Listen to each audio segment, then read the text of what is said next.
Вечерва темата која ја имаме, има ли надеж?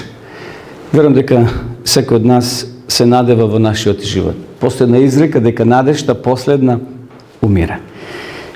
Има ли надеж за местото, за времето каде што ние се наоѓаме, односно за нашата земја?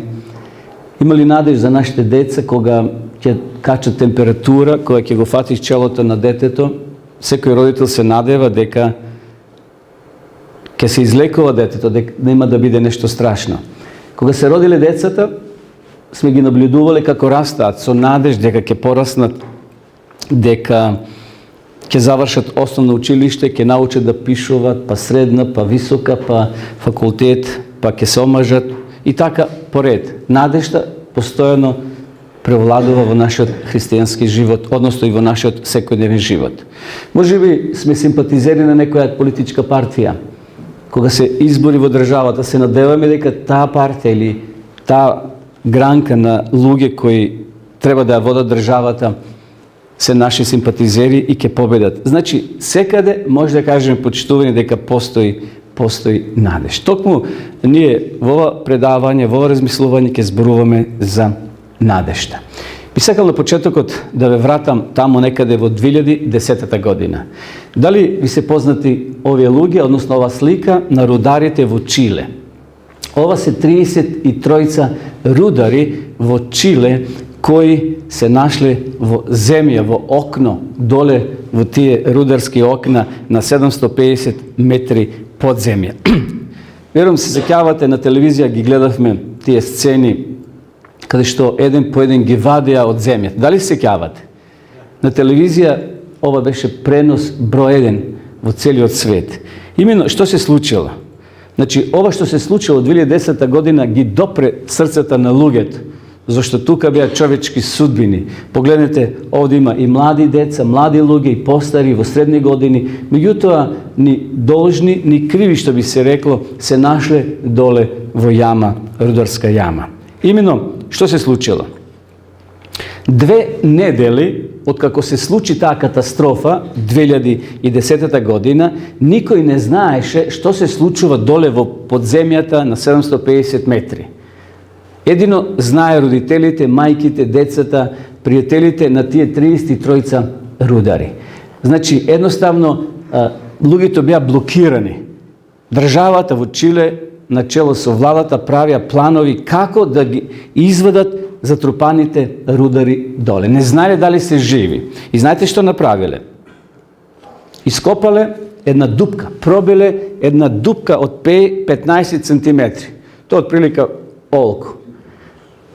Бушиле да пронајдат каде е нивната просторија. Не знаеле каде се наоѓа, зашто тоа е огромно пространство, огромно брдо кај што бил тој рудник. И така, на среќа, пробиле една просторија каде што биле рударите. Во таа цевка пуштиле едно јаже и една хартија на која пишувало дали сте живи. Значи, тој лист хартија бил пуштен долу со јаже преку таа дупка и таа цевка која била пробиена и едноставно биле во исчекување што ќе добијат како одговор. И после известно време, кога јажето го повлекле горе, на хартијата пишувало живи сме, сите сме живи и здрави. 2 седмици, никој ништо не знаел за нив. Тие биле затрупани доле во окното рударско. Но таа просторија била читава кај што тие се нашле. И долу на дното од хартијата, знаете што пишувало? Ве молиме, испратете ни Библии. Испратете ни Библии. Психолозите велат, браќи и сестри, луѓето кои ќе се најдат во таква ситуација, тешка ситуација, ќе почнат најпрвен да се борат еден против друг, потоа ќе се убиват и дури во опасност се да јадат човечко месо, да се јадат еден со друг. И навистина, нивното прво барање не било пратете ни лекови, храна, вода или нешто слично, туку хитно да ни пратете Библии. И знаете која црква била замолена да ги отпечати тие Библии? Црквата на адвентистите на 7-миот ден во Чиле. значи християнската адвентистичка црква во Чиле веднаш направила мали Библии од величина или големина на 13 пута 8. Ја имам една мала Библија, уште помало од ова. Значи, мала Библија за да може да влезе низ таа дупка која била пробиена од копното доле до нивната просторија. На секоја Библија било напишена посвета, име и презиме на рударите. Потоа залепена на лупа, тоа е стакло, за да може да читат, и една мала батерија, односно фенер. Зашто доле било полумрачно, а тие ситни букви, и затоа им дало лупа да можат да читаат. И навистина, тоа беше драма. 2 месеци скоро траеше извлекувањето. Се размислуваше како да се пробие поширока дупка, за да може, еве ги Библиите. Значи, овие се Библии кои биле отпечатени и испратени долу. И секој човек, секој рудар за тоа време ја читал Библијата. Била замолена НАСА од Америка да направи посебна капсула или посебно средство со кое ќе ги извлекуваат рударите од подземјата. Значи, сега била направена поголема дупка, пробиена, веќе знаеле каде се наоѓаат рударите, била избушена поголема дупка, значи, за да може, и таа капсула била наречена Феникс. Едноставно, Феникс, значи, се има своја символика. И кога се било готово, рударите еден по еден почнале да бидат извлекувани. Еве ги доле, како во исчекување дали ќе се најде решение, спас. Но сепак тие се надевале. Надежта последно умира, рековме на почетокот.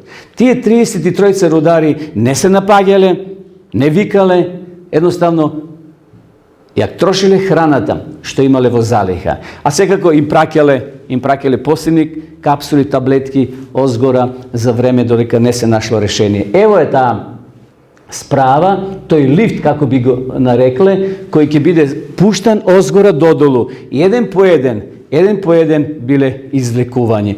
Еве ги рударите, имало, значи, помлади, во средна возраст и постари. И еден по еден, еве ги рударите, како полека биле извлекувани од 750 метра под земја.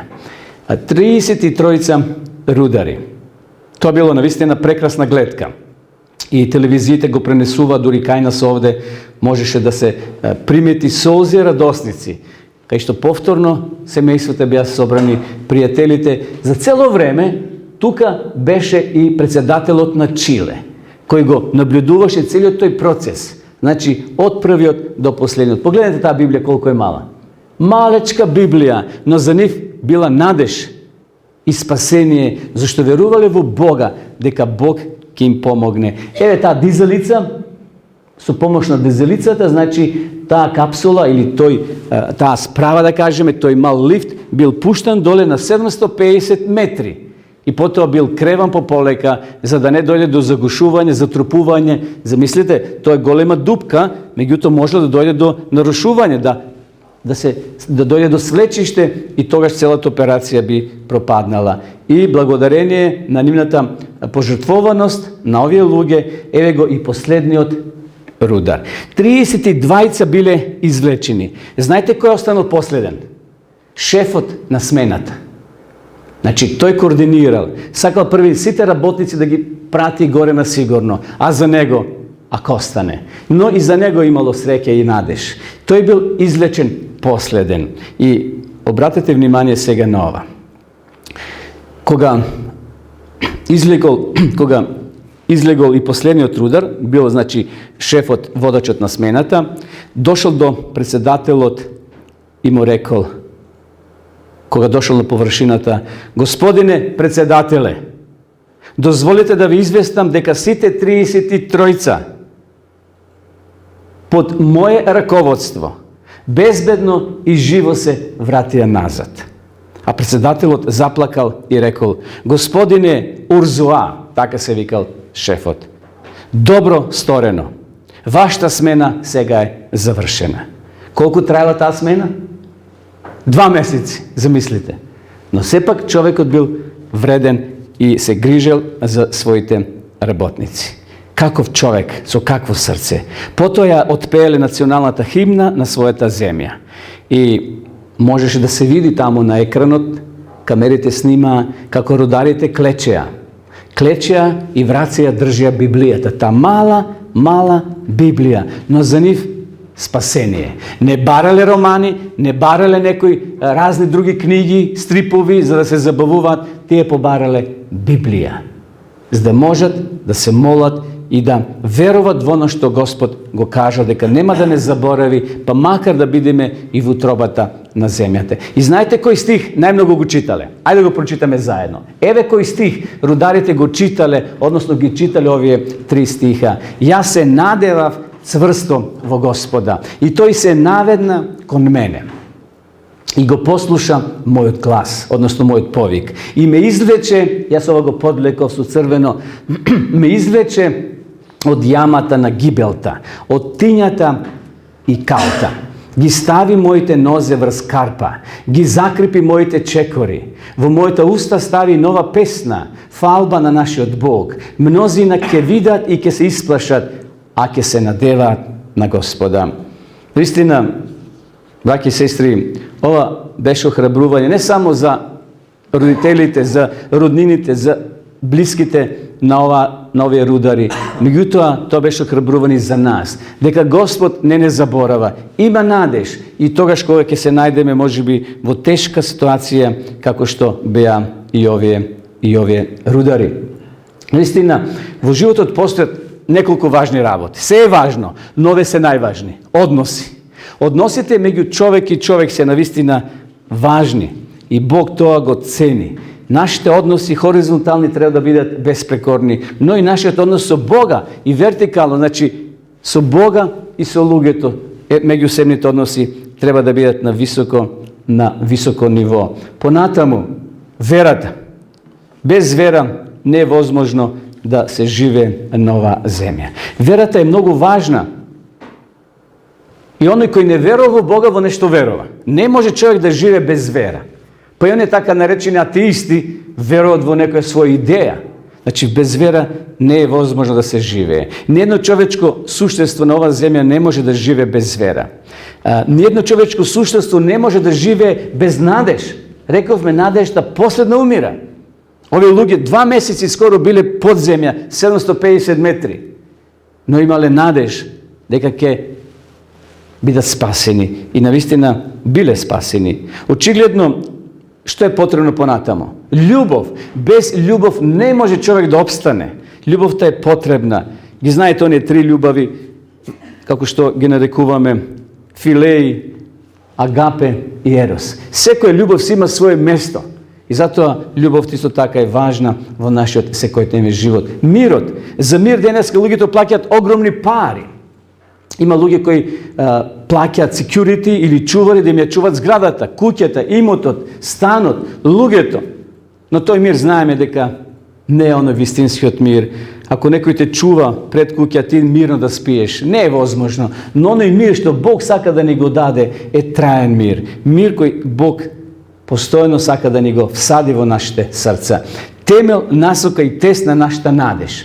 Затоа ние вечерва токму ќе зборуваме за таа надеж. Надеж која треба да ги грее нашите срца. Прашање вечерва на кој треба да одговориме, што е темел на нашата надеж? Врз што ние полагаме надеж?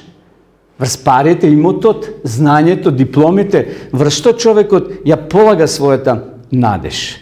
Понатаму ќе откриеме дали имаме надеж или немаме надеж. Темел на нашата надеж, вели апостол Павле, и се фалиме во надежта на Божјата слава. Но не само тоа, туку се фалиме и во неволите, знаејќи дека неволјата раѓа трпение, трпението искуство, а искуството надеж. Наистина, дали нашата земја во која ние живееме денеска има причина да има надеж, почитувани? Еве што кажал Ла Бруер, вели, на жалост многумина луѓе првата половина од својот живот го користат како би ја уништиле втората половина. И дали тоа точно? Точно е. Има млади луѓе во младоста пијат, пушат, прават се и се што и кога ќе дојдат тие подмакли години, тогаш осеќаат многу болести врз себе. Значи, овој човек рекол, многумина луѓе првата половина од својот живот ја користат или го користат како би ја уништиле втората половина. Ајде вечерва, ние како нова генерација на 21 век, да не дозволиме да не воспитуваат телевизија, интернет, да не воспитуваат некои работи што не се добри, туку да и дозволиме на Библијата таа да не воспитува, односно Бог преку пораката што ја запишал во својата реч. Тука, почитувани, ќе најдеме надеж не само за себе, туку за сите нас на овој свет во кој ние живееме. Бенјамин Франклин напишал една своја автобиографија наречена Изострена секира. Тој вели кога бил дете, кога бил мал, сакал да има секира. Знаете секира како изгледа? Секирите може да бидат црни, заръгјани, светли и така натаму. И кога е добил својата секира, ја споредил со секирата на својот татко. И открил дека татковата секира е многу светла, блиста од сјај, а неговата е темна. И затоа рекол: тато, сакам мојата секира да биде светла како твојата. Во што е тајната? Прашал. А татко му рекол: сине, треба да одиш кај ковач. Тој ќе ти помогне. И така еден ден малиот Бенјамин ја зел секирата и отишол кај ковачот. И му рекол: господине, имам една молба. Можете ли да ми помогнете да ја секирата направиме светла, да свети како на мојот татко? Нема проблем, пријателе, рекол ковачот. Но постои еден услов. Ако ти, младо момче, го вртиш оној камен. Знаете, сте видели кај ковачите порано имаше, се вртел еден голем камен, а ковачот ја притиска секирата и таа се остри. И тоа трае многу болно, многу треба сила да се врти. Тогаш немаше мотори, немаше такви како денеска. И момчето се сложило. Почнал да врти, а кога притиснал ковачот со сета своја сила, ја притиснал секирата за да може да се гланца, детето успорило со вратењето. И така, после 5 минути, момчето рекло: господине, дали е готово? А човекот му рекол: не, тек што туку почнавме. А детето рекло: во ред, дозволите ми да ја соблечам јакната, зашто се испотил. И потоа повторно тешкото тркало пошол да го врти. После 1 сат, 1 час на работа, момчето повторно рекло: дали сме готови, господине? Не, тек 10%. И му рекол: мораме уште да вртиме, да работиме. И замислите, поминал скоро цел ден. Попладне. Повторно прашува момчето: дали сме готови? А ковачот рекол: скоро сме половина, ни треба уште време. Ајде, рекло момчето, да продолжиме. Но веќе се спуштала ноги, а детето било скоро исцрпено, уморно. Се обратил на ковача со следните зборови: господине, знаете што? Ќе однесам секирата, иако е шарена, некаде светла, изгланцана, некаде не, ќе однесам дома. И бидејќи нема начин да ја исполирам целата, ќе ми треба цел живот да вртам за да ја изгланцам секирата. И тука била поентата на ковачот. Ковачот тоа намерно го правил за да го научи младиот Бенјамин дека потребен е цел живот да се исполира нашиот карактер, почитувани. Не можеме ние нашиот карактер да го обработиме за еден ден, за 1 час, за 5 минути. Цел живот нашиот карактер го обликуваме. И Бенџамин Франклин најзад или најпосле заклучил: не постигнав совршенство. Можно ли ние да постигнеме совршенство на својот карактер? Ние треба да се стремиме кон совршенството, треба да одиме напред. И овој господин Бенјамин заклучил на крајот: не постигнав совршенство. Дали ние во Македонија, почитувани, останавме без надеж? Можеме ли ние да имаме надеж следе сите узбуркани денови, години што ги помина нашата земја?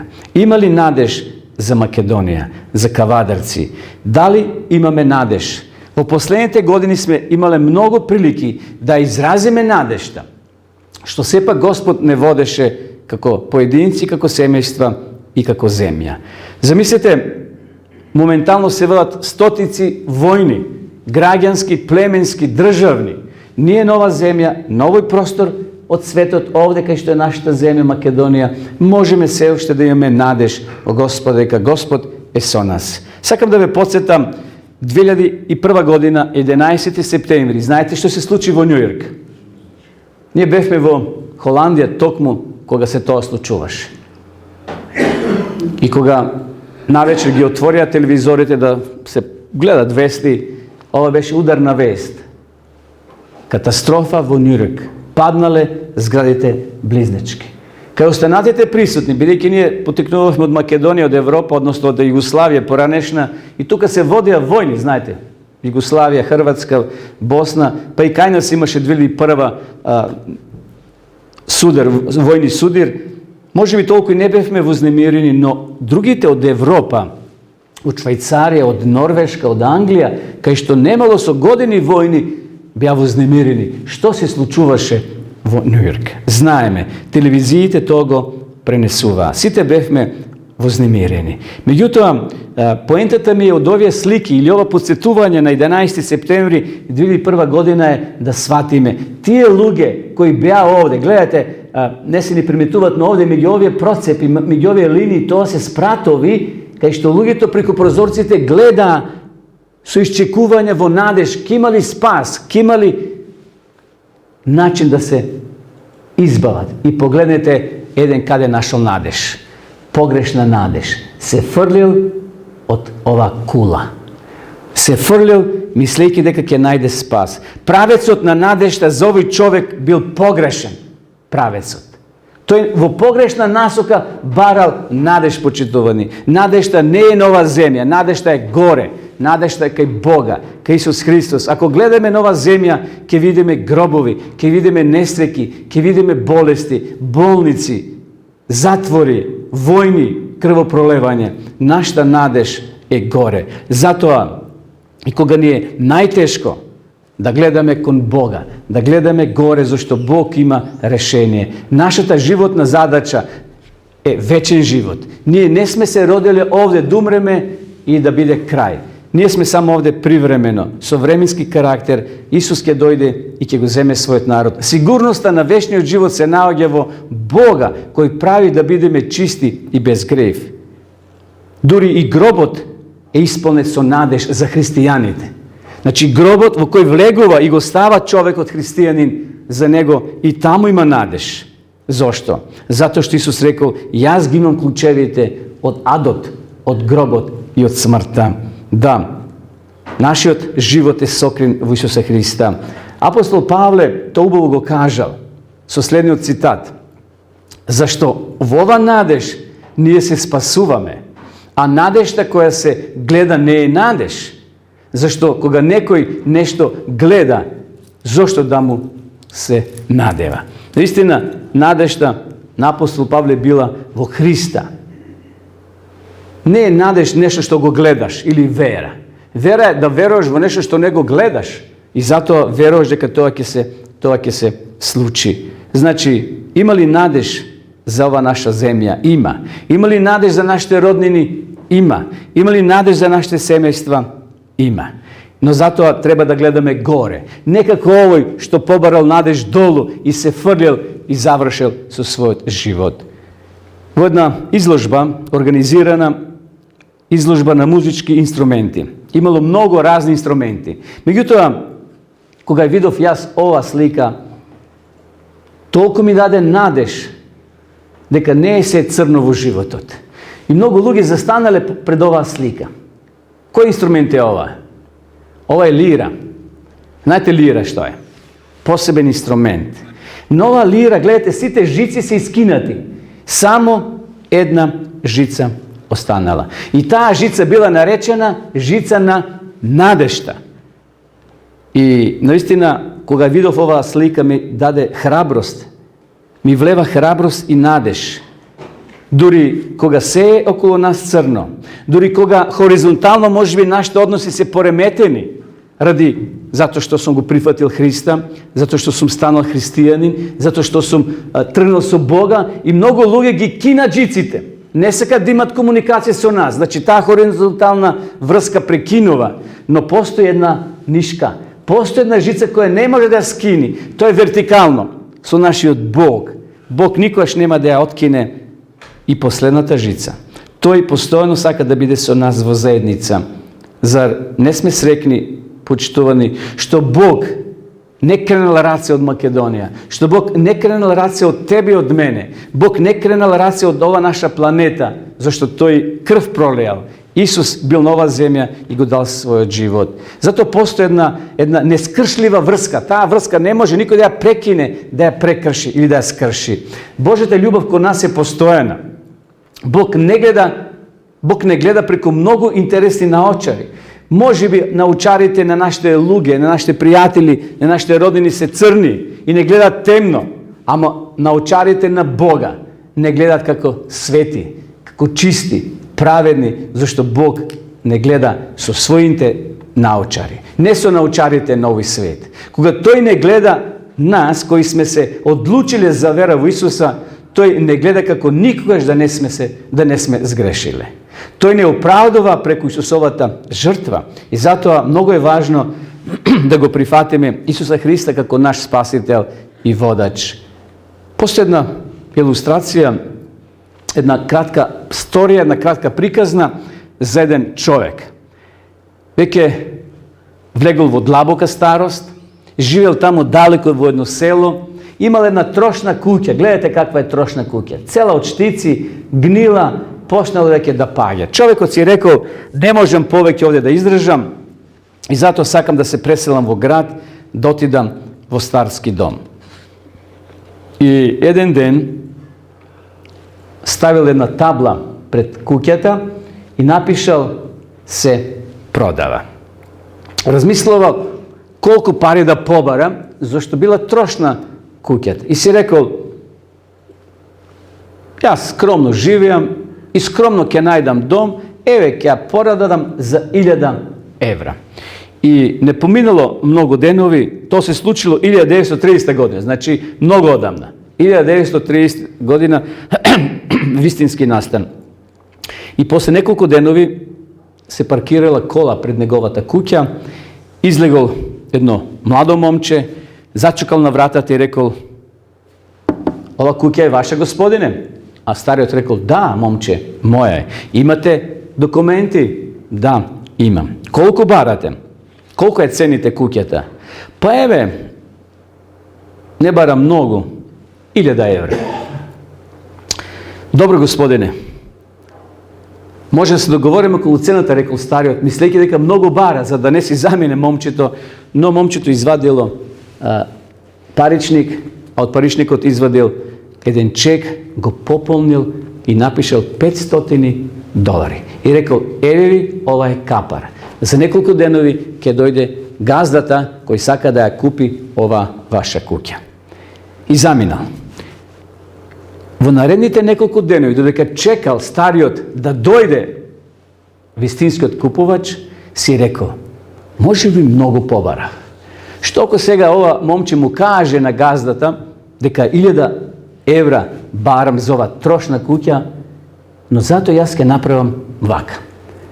Си рекол, ќе отидам да купам боја, ќе купам штици, летви и ќе ја поправам. И кровот почнал да го поправува, почнал зидовите, надвор почнал да ја фарба куќата и така да ја преуреди за да ги задоволи купувачите, да не се предомислат, за да не му ги вратат, односно да не ја одбијат куќата, да не му ја купат. Послед неколку денови, повторно, тоа момче дошло со колата, но сега во придружба на еден постар господин. Излегло момчето, а од другата врата се појавил еден постар господин. Се поздравиле и му рекле, ова е куќата? Да. И стариот почнал да разгледува околу дворот, рекол, овде ќе направам гаража, тамо ќе направам плац за коли кои ќе дојат, роднините, децата. А стариот меѓувреме пошел да го обедува. Па знаете, Господине, видовте дека кровот го направив? А стариот рекол, да, видов. А види дека таврот го поправив, дека изфрбав. Да, видов, рекол по стариот Господин. А на крајот, пред да се поздрават, односно стариот извадил уште $500 и му ги дал на собственикот на куќата и му рекол дека куќата е купена. Но на крај знаете што му рекол? Господине, мене не ме интересира што ти си направил. Кров си го поправил, зидовите си ги изфарбал или нешто друго си направил. Јас и онака нема да живеам во таа куќа, ќе ја срушам. Ќе направам нова од темел. И навистина, стариот ги зел парите и си замина. Браќи и сестри, ова важи, ова слика, ова приказна, ова сторија го илустрира нашиот карактер, нашиот живот. Колку ние да се шминкаме, колку ние да се дотеруваме како човечко тело, еден ден ќе го изгубиме. Бог ќе создаде ново. Како овој Господин што ќе создаде нова куќа, ново живеалиште, нов паркинг, нова гаража за неговата кола, нови услови. Бог ќе создаде ново тело. Но што е важно да го сочуваме? Карактерот. Значи, еден ден се ова наше ќе престане. И да не починеме, и да не умреме, и живи да го дочекаме Христа. Бог ќе создаде, вели Библијата, ново тело, нови очи, нов ум, нови раце. Бог ќе не регенерира, ќе не врати во нашата младост, но нашиот карактер ќе остане. И затоа денеска, за тој карактер, што Бог платил огромна цена, Бог сака да ни помогне да го обликуваме според неговата волја. Затоа апостол Петар, еве што вели, што е платено за тебе, за мене. Знаејќи дека не сте откупени со распадливи нешта, со сребро или со злато, од својот суетен живот, ви е предаден од вашите татковци. Петар зборува дека за нас е платена крв. Не злато и сребро, туку, како што вели овде текстот, со скапоцената крв на Христа, како невино и чисто јагне. За тебе и за мене, почитувани, платена е голема цена. Дали ние тоа го разбираме? Дали ние тоа целосно го сваќаме? Бидејќи понекогаш мислиме дека сме заборавени таму на маргините на општеството, никој не води грижа за нас, но сепак треба да имаме надеж. Секој од нас се надева на подобро утре. Во разни градови, во разни населени места, во држави се организира мис на убавина. Многу девојки доаѓаат, излегуваат на бината и сите живеат во што? Во надеж дека ќе бидат избрани. Може би тука има 10, 15 или 20 девојки. Тоа е такмичење, значи, за мис на светот, мис на универзумот. И на тој начин тие живеат во надеж. Во надеж дека ќе бидат избрани. Надежта се објавува во нашиот секојдневен живот или спокоен живот. Надежта се објавува преку нашата работа. Надежта се објавува во нашите односи. Надежта се објавува во нашата визија за иднината. Без надеж, почитувани, нема иднина, нема живот. И затоа Господ вечера сака да ни порача, да ги разбереме следниве зборови. Павле вели, ако само во овој живот се надеваме на Христа, ние сме најнесрекните од сите луѓе. Значи, ако само во овој живот се надеваме, живееш 50, 60, 70, 100, Давид вели, односно Соломон, како вели, ќе дојдат денови за кои ќе кажеш, не ми се милијат, не ми се добри. И 100 години да имаш, па не е живо да лежиш на кревет и да зависиш како мала птица и да те хранат со инфузија, со тапчине или со таблети. Океј, човекот треба да живее и милмо и животот на секого. Но ќе дојдат, вели Соломон, денови за кои нема да ти се мили, нема да ти се добри и убави. И затоа Павле вели, ако ние се надеваме само на овој живот, тогаш ние сме најбедните луѓе. Тогаш ние сме најнесрекните луѓе. И затоа сакам да ви раскажам една вистинска сторија што се случило на Хаити. Сигурно слушнавме пред неколку години, беше страшен земјотрес на Хаити. Обично, обично, после 10 дена од катастрофата, сите спасители или спасувачи кои трагаат по преживеани, престануваат со трагање. Тогаш се пуштат кучињата, односно булдожерите, крановите да се расчистат тие рушевини, за да може да бидат пристапачно да се прават нови. Значи, после 10 дена, сите спасителни екипи се пакуваат и си одат дома. Зашто невозможно е, после 10 дена, некој да преживее без храна и без вода. Меѓутоа, се случило чудо на Хити во тоа време. Еден човек бил пронајден после 27 дена после земјотресот. Тој не само што бил жив, туку можел да комуницира со оние кои го спасиле. Кога го прашале, кога малце се опоравил, кога дошол кај себе си, што би се рекло, го прашале: што те одржуваше, Господине, во живот? Гледате како изгледа овој човек. Ова е вистинска слика. Не е монтажа. Погледнете колку умршавил, му дават кислород и ставене во носалка и го евакуират за во болница. Го прашале: што те одржувало, Господине, во живот? А тој одговорил: знаев дека мојата жена и моите деца ме чекаат. Тоа ми даваше надеж која ми беше потребна. Дали добро ги слушнавме овие зборови? Знаев дека некој ме чека дома. Имав надеж. Прашање за нас вечерва, овде кои сме, кои не слушаат, дали на некого ние сме му потребни? Дали на некого сме му драгоцени кога ќе не види? Дека сме радосни кога тој нас ќе не види и кога ние ќе го видиме него? Дали некој нас не чека дома со расширени раце? Некои луѓе, на жалост, почитувани, својата надеж ја полагаат на банковните сметки, колку имаат милиони ова валута или она. Некои својата надеж ја полагаат на богатство. А видовме во минатите предавања дека парите може да бидат Бог. Се сеќавате на едно од предавањата. Значи, парите може да бидат Бог, да функционират како лажен Бог и да не заведат, да не однесат на друга страна наместо кај Бога. И затоа апостол Павле го кажува следново. Апостол Павле вели во 1 Тимотиева 6 глава, му пишува на младиот Тимотеја, на младиот соговорник и соработник: заповеда им на богатите. Добро да го простудираме овој текст.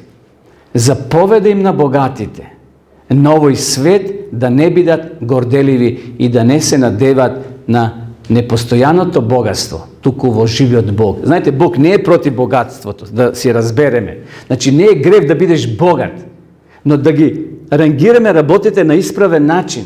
Првим да биде Бог, човекот, а потом материјалните добра или средства. Но овој текст сака да не предупреди, да не се врзуваме толку за материјалното, зашто никој од нас нема да понесе на оној свет, што би се рекло, со празни раце заминуваме, но да заминеме со полно срце, со срце полно на љубов и надеж и вера кон Бога. Ајде да продолжиме. Вели, кој ни дава изобилно се за наслада, да прават добро. Значи, ако некој има пари, да помогне, вели, да бидат богати во добри дела, да бидат дарежливи и заедничари, да собираат за себе благо како основа за иднината, за да зграбат вистински живот. Еве кои се особините на надежта. Ако имаме можност да правиме, вели овде, добро на оние кои немаат, да им се помага, изобилно, вели, да се помага, да бидеме богати во добри дела, да бидеме дарежливи и заедничари. Навистина, тоа е поентата, тоа е пораката што Господ сака да ни ја каже. Не знам дали се сеќавате на овој авион. Сеќавате? Конкорд. Најбрзиот авион во светот, патнички. Не оние вселенските. Овој Конкорд беше хит пред повеќе години.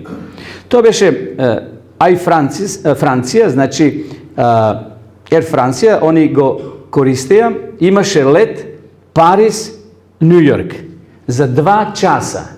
Инако би патували некаде, мислам, 8 часови се патува Европа, Америка. Меѓутоа, замислите, со овој авион може да минете за 2 часа. И зато имаше една изрека, може значи да поедеш во Скопје, да ручиш во Париз, а да вечераш во Нью Йорк или во Америка. Па и сега, за 8 часа со така може тоа да се стори, да јадиш овде, да ручеш значи некаде во европска држава и да навечер бидеш во Америка. Но да се вратиме на случајот Конкорд. Значи, ова бил најбрзиот авион, но и најскапиот. Картата чинела $10,000 во еден правец, а повратна $20,000. Но знаеме дека овој авион повеќе не лета од оправдани причини. Ке слушнеме сега за кој секунда. Еве еден настан кој се случил со овој Конкорд. Една многу богата фамилија од Германија купила карти за целото своје семејство да заминат од Париз до Нью Йорк, а потоа од Нью Йорк да заминат на Хаваите, на годишен одмор. Сите луѓе од Европа сака да патуват со тој авион, зашто е супер класа, брзо се стасува, нема малтретирање и едноставно многу луѓе кои биле богати сакале да летат со тој авион. И замислете сега ова германска фамилија, семејство, доаѓаат на ред да ги чекираат картите. Знаете, се чекираат карти, чекаш тука на ред и кога дошле тие, она службеничката им вели: Господо, авионот е преполн и не можете денеска да патувате со него. Значи, од Германија доаѓаат во Франција, во Париз, на аеродром и сега студен туш ги дочекува. Авионот е полн, не можеме да ве примиме. Меѓутоа, може да земете прва класа во некој друг авион. А тие почнат да негодуваат, малце да се лутаат, да викаат и морал да дојде дури и директорот на компанијата Air France. Кога директорот дошол, повторно им кажал: Господо, не можеме ништо да сториме. Ве молам да го прифатите нашето извинување и патувајте со друг авион. А тие рекле: ама ни го пропастивте годишниот одмор. Сакавме на време да стасаме во Нью Йорк, а потоа да отидеме до крајната дестинација на Хаваите. Меѓутоа, мора да прифатат, немало решение. Авионот бил полн, а тие отишле на друг авион и после известно време и тие таму се нашле во Нью Йорк. После вечерта, кога биле во Нью Йорк, кога го отвориле телевизорот, ја слушнале следнава вест: дека авионот со кој патувале имал несреќа, експлодирал и сите патници загинале. Точно е, проверете, историјата е забележена. Тој истиот авион во кој тоа семејство требало да биде, доживело хаварија и оттогаш авионите Конкорд биле прекинати. Повеќе не летеа, зашто беа несигурни. Еве една оригинална фотографија во лет. Еве го авионот. Експлодирал во летање. Почитувани, затоа да не жалиме за некои работи, додека не дознаеме, не го дознаеме крајот на приказната. Ние често пати се лутиме на почетокот, а не знаеме зошто тоа се случува. Бог има подобро решение, Бог има подобар крај. Подобро е стрпливо да чекаме, иако можеби околностите се тешки кога се чека. Тоа е тест на нашата надеж. Треба да чекаме, а јас ке се надевам, вели Павле, односно Давид, ке се надевам секогаш, ке те фалам се повеќе и повеќе. Затоа, браќи и сестри, да не се лутиме кога некои работи не се одвиваат како што ние планираме. Зашто Бог гледа почетокот и го гледа крајот. Ние само го гледаме почетокот, а за крајот не знаеме. Еве уште една мала сторија за Васко да Гама. Кој бил тој човек? Молам? Тој бил шпанец, човек од Шпанија, морепловец, да, кој истражувал, кој патувал, кој бил интересна личност. Васко да Гама патувал од Шпанија до Индија. И тој морал да плови околу Африка. Гледате, со црвени линии, тука се стелките, односно неговото патување. Зошто го спомнувам? За една интересна работа, што тој кажал и оттогаш тоа се знае во јавноста. Неговите колеги му кажале дека тоа патување е многу страшно, дека може дури да умре, да не се врати жив. Зашто таму, долу, постојат многу бури или ветришта, многу лоши работи се случувале и може дури да умре. Тој рд или брдо се викало Cabo das Tormentas, што значи брдо на олои, или како да го наречеме, брдо на неволи. Но сепак тој тргнал со својата експедиција, пловел, а времето било така чисто, ведро, сончево, убаво и ништо немало проблеми. Си поминал. И кога дошол тука, долу, еве, на самото кјоше, гледате долу на дното од картата, бидејќи ова брдо или овој рд, името го носило рд на бури или на неволи, тој рекол, овој рд или ова брдо има погрешно име. Јас ќе го променам и тоа брдо или тој рд ќе се вика Cabo da Boa Esperança, што значи рд на добра надеж. И затоа ако земете сега картата и прочитајте овде, тоа е од времето на овој Васко да Гама. Значи рд на добра волја, односно добра надеж. Почитувани, Бог може сите наши бури, сите наши олуи, сите наши ветришта, сите наши лоши непријатели да ги претвори во што? Во добро. Па имаме пример од Библијата кога Јосиф им кажува на своите браќа, кога најпосле им се открил, а тој вели: смирите се, браќа, вие ми мисливте лошо, но Бог сето тоа го претвори во добро. Бог го претвори во добро. И затоа да се радуваме на Бога, да се радуваме на Божите ветувања.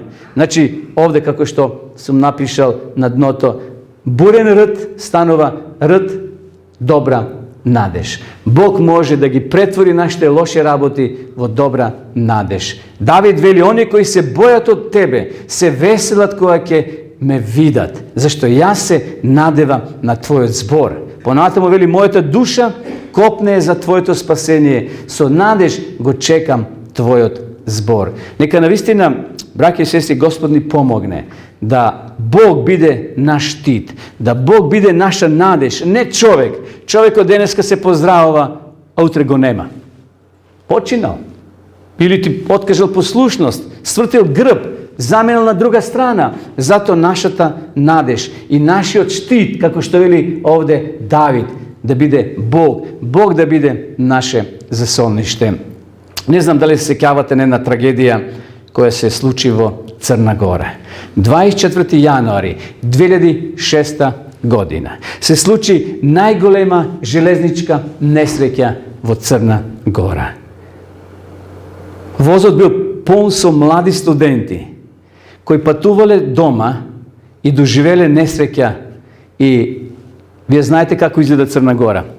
Со брда, со карписти предели, и пругата кај што поминува навистина е страшна. Озгора се откачуват неколку вагони, паѓа доле во Морач, како се вика на реката. Замислите, загинале 44 патници. Студенти кои се враќале од Белград, од другите градови на одмор во своето родно место. Тоа беше голема трагедија. Од 198 патници биле повредени, а 44 загинале. Голема трагедија. Но тоа е уште еден доказ дека ние се уште не сме стасани дома, почитувани. Ние треба тоа да го запамтиме. И ние патуваме ни својот животен пат. И ние патуваме ни својата железница. Но и да се случи трагедија, да знаеме дека не сме се уште дома стасани. Ние сме се уште патници. Ние се уште сме гости на оваа земја. Ние се уште патуваме. Крајот се уште не дошол. И затоа да се охрабриме вечерва. Да сватиме дека што е да се случи, ние сме патници, ние патуваме. И сакам да завршам со една вистинска сторија за еден мисионер кој бил во Африка цел живот, со целото свое семејство. Тој овде го оставил скоро и своето срце. Проповедал за Христа. Многу луѓе обратил, многу човекојаци кои се напагеле меѓу себе, разни диви племиња станале христијани. Им зборувал за надежда во Христа. Му починала таму жена му. Децата, сите ги погребал во Африка. Но веќе остарел и не можел повеќе да биде сам. Одлучил да се врати назад во Америка. Тој значи многу деца воспитувал, многу деца ги насочил кон Христа. Решил да се врати назад. Се збогувал со домородците. Се збогувал со овие луѓе сега кои станале племенити, кои станале добри, кои луѓе поверувале во Христа, но сега отишол да се качи на брод, еве тука со неговата сопруга, односно со една госпоѓа, сестра во Христа, таму во Африка, и одлучува сега да се врати назад.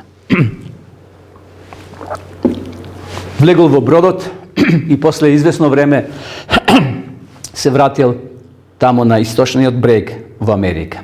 Меѓутоа, не бил свесен дека во тој брод се наоѓа и председателот на Америка. Кога бродот стасал на пристаништето, им било забрането на сите цивили, обични патници, така да ги наречам, да излегуваат, се додека не излезе председателот и неговата придружба. Бил постелен црвен тепих, музика, деца, жени, луѓе со знаменца го пречекуваат нивниот сакан председател. Завршила поворката, таа процесија, и тогаш им било дозволено на сите други патници да излезат од бродот. Стариот мисионер носел само едно мало куферче. Излегол тука на пристаништето, се качил и гледал со своите очи лево и десно некој да го дочека. Немало никого. Бил сам. Му било тешко. Отишол во најблискиот хотел, но најефтиниот, најсиромашниот хотел. Изнајмил соба со еден кревет. Го спуштил коферот, седнал на столот и почнал да се моли. Ожалостен, тука поред креветот се моли и вели: Боже, не жалам што никој не ме дочека. Но едноставно не разбирам. За председателот беше цела маса луѓе собрани.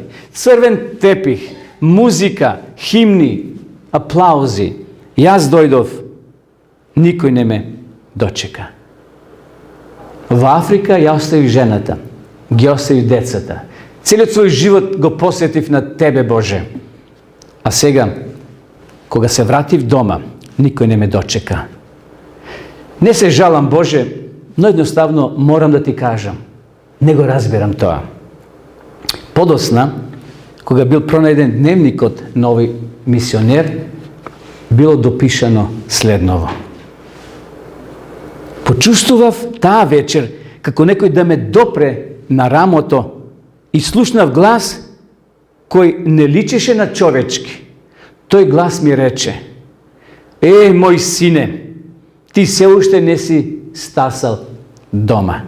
Кога ќе стигнеш дома, јас ќе ти покажам што значи вистински дочек.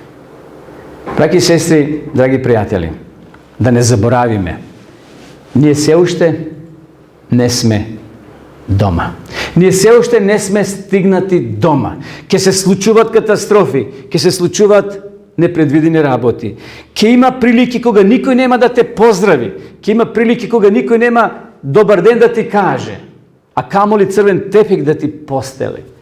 Može bi ke go iznajmiš najjeftiniji hotel, najsiromašnija soba i tamo ke legneš na toj železen drven krevet, no Božja raka ke te dopre i ke ti kaže, sine, ti se ušte nesi stasan doma, ti se ušte si ovde gostin i zato imaj trapenije. Bidi hrabar, bidi veren. Ako će dojde ona vistinsko to doma, tek togaš ke vidiš što znači doček. Togaš ke vidiš što znači slavje. Togaš ke vidiš što znači pesni i proslavuvanje. Koga se to nebo ke se radova, koga si te nebesni trubi angelski ke svirat, za ti posakad dobre dojde. Jedan den to ke se sluči. Doveka ne dojde toj den počituvani, našta nadež neka bide, temeljna našta nadež neka bide Isus Hristos. Той приготува станови, како што вели таму во Јован 14 глава, Исус вели, одам да ви приготва место. И кога ќе биде се готово, ќе дојдам и ќе ве земам и вас, и вие да бидете со мене. Затоа Господ приготува станови, куќи, место за живење за тебе и за мене. Ова книга, овој прирачник, Библијата ни зборува за тоа. Дека секој стан ќе има име и презиме на твоето и моето. Нема забуна. Тамо ќе пише името на Јован, на Марко, на Петар. И точно Бог ќе знае колку квадрати ти се потребни за тебе, за мене, за секое семејство. Може би то се уште ние не може целосно да го разбереме, но зато ни е потребна вера. Да нашите очи ги насочиме горе, кон небото, како што вели апостол Павле, од каде го очекуваме нашиот Спасител Исус Христос. А тогаш, кој ќе дојде тој ден, раката Божја ќе те допре и ќе каже, добро си работил, пријателе мои, твојата втора смена е готова. Иако тој 2 месеци бил со втората смена долу во тоа окно рударско, скоро 2 месеци, но тој ги спасил своите 33 рудари. Бог, Исус Христос, ќе не спаси нас и ќе каже, пријателе, добро си работил, твојата смена заврши, влези во радоста на мојот Господар. Господ нека ни помогне и нека не охрабри да нашата надеж биде чврста и втемелена на Исуса Христа. Амин.